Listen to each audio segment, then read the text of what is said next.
This year's been, I've seen a big increase in my driving efficiency. I was #1, I think, total driving. I don't know if I still am, but I was heading into the US Open anyway, and that's a category I've never done particularly well in before. So for me, that's a lot of that's been down to being very comfortable with the technology. And the other thing was really working hard in the gym, really sort of freeing up my hips a little bit, learning to, I guess, squat, get into a true deep squat position. That really kind of freed up the whole backswing for me and can create a bit more power. The key to hitting the ball well though as well, and hitting it longer, is also good rhythm. I think that's one thing I work hard on, is how I take it very smoothly away from the ball, and I feel like the backswing develops.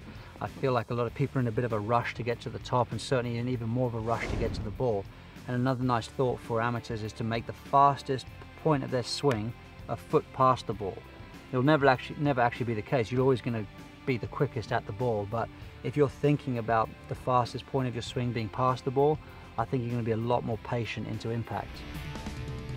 One thing that I think has helped me become a good iron player is learning how to, learning to feel impact. And there's a lot of different variables in impact, and a lot of it is due to attack angle.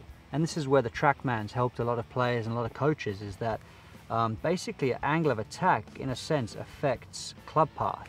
The steeper you swing into the ball, the more left you have to have your path. The shallower you are, the more you can have it down the line. So there can be many different types of swings, but they need to kind of match up. So if you swing steeply, you better be swinging to the left. Basically that cancels out the path, that gives you a zero path. And so I think that understanding of TrackMan and the laws of the geometry through the ball, I think that's been incredibly helpful.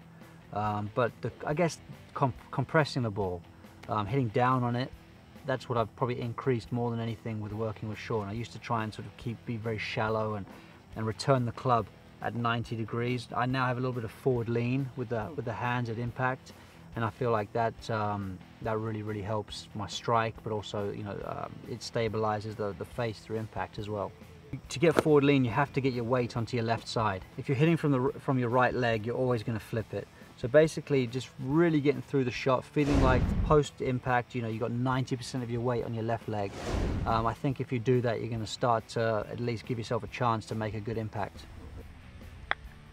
When you're creating power in a golf swing, it's all about the ground up. Your ground reaction forces driving your legs. Your legs are going first, and then your hips, and then your arms, and then your hands. So that's the chain. And I think when you get to wedge play, it's the opposite. I feel like you need your upper body doing more of the work, and your lower half being very quiet. So for me, that's where things change completely. If you want to hit a soft wedge shot, you need to be really feeling like it's all upper body related, and you almost need to make sure that you've always got your upper body turning more than your lower half, and that really gives you a nice shallow hit through the ball, but gives you a very soft flight. There's lots of intricate little things you can do with your hands, and you can play it where your hands finish in line with your forearms. That's going to give you a mid trajectory, and to hit a higher shot, you're having your hands above your forearms. Putting's been the area of my game that I've kind of really had to fight hard to find. I mean, I've tried to be perfect with my putting stroke, and that's not the way to make putts. I've had my putting stroke perfect on the putting green and go out and make nothing. I think it's the ability to read the greens, and I do a lot of that now with my feet, believe it or not. I'll walk around the ball in a bit of like a semicircle, and I'll try and feel the point in the green where I'm walking downhill, and there's a point where you start to move uphill. And then as you get to that point in the green, that's called the inflection point, which is a bit of an aim point term, but you get to the inflection point, so you know where the straight line is. And then you can easily determine if your ball's on the right side, it's a right to left putt, and if your ball's on the left side of that inflection point, it's a left to right putt. So I think I've really begun to read the greens much better, which has helped me make some putts of length. And I think holing out around the cup is always just about the discipline of having your eyes still.